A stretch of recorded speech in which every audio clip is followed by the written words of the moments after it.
ये खबर विक्रमशिला सेतु से संबंधित है। बरारी पुल घाट से महादेवपुर घाट के बीच संचालित फेरी सेवा शनिवार 23 मई 2026 को तकनीकी गड़बड़ी के कारण बाधित हो गई। दो नावों के इंजन बीच गंगा में खराब हो जाने से करीब 40 यात्री फंस गए। घटना के बाद घाट पर कुछ देर अफरा तफरी और हंगामे की स्थिति बनी रही। सूचना पर पहुंची एसडीआरएफ की टीम ने दोनों नावों को सुरक्षित घाट लगवाया। घटना शनिवार दोपहर करीब 3 बजे की है। बरारी पुल घाट से महादेवपुर घाट के लिए रवाना हुई दो नावों के इंजन बीच रास्ते में अचानक बंद हो गए। नावों के रुकते ही यात्रियों में बेचैनी फैल गई। कई यात्रियों ने नावों की तकनीकी स्थिति और सुरक्षा व्यवस्था को लेकर नाराजगी जताई। परीक्षा खत्म होते ही घाट पर बढ़ गई भीड़। शनिवार को फेरी सेवा पर यात्रियों का दबाव सामान्य दिनों की तुलना में अधिक रहा। सुबह में भी बड़ी संख्या में छात्र छात्राएं महादेवपुर की ओर से नावों के जरिए बरारी घाट पहुंचे। इनमें अधिकांश परीक्षार्थी पॉलिटेक्निक की परीक्षा देने भागलपुर आए थे।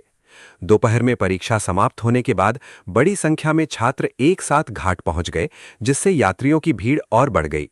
इसी दौरान दो नावों में तकनीकी खराबी आने से कुछ समय के लिए अव्यवस्था की स्थिति बन गई। हालांकि बाद में अतिरिक्त नावों की व्यवस्था कर यात्रियों को गंतव्य तक भेजा गया। एसडीआरएफ इंस्पेक्टर कुमार नील ने बताया कि सूचना मिलते ही टीम मौके पर पहुंची और दोनों नावों को सुरक्षित घाट तक लाया गया। इसके बाद यात्रियों को अन्य नावों के माध्यम से उनके गंतव्य के लिए रवाना किया गया। एक साथ बड़ी संख्या में यात्रियों के पहुंचने से घाट पर भीड़ बढ़ गई। कई नावों पर मोटरसाइकिल भी लदी होने के कारण यात्रियों को चढ़ने और उतरने में परेशानी हुई।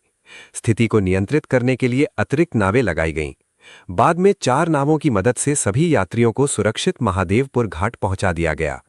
विक्रमशिला सेतु पर नवगछिया की ओर 12 मीटर लंबे दूसरे बेली ब्रिज का फाउंडेशन लगभग खड़ा कर दिया गया है। इसे 3 से 4 दिनों में पूरा करने का लक्ष्य है। सेतु के ध्वस्त हिस्से पर 170 फीट लंबे पहले बेली ब्रिज का निर्माण कार्य पूरा हो गया। बीआरओ ने अंतिम तकनीकी फिटिंग का काम शनिवार को पूरा कर लिया। दूसरे के बाद भागलपुर की ओर सेतु के कमजोर हिस्से पर 24 मीटर लंबे तीसरे बेली ब्रिज का निर्माण शुरू होगा। इसकी सामग्री 2 दिनों में निर्माण स्थल पर पहुंचेगी। धन्यवाद।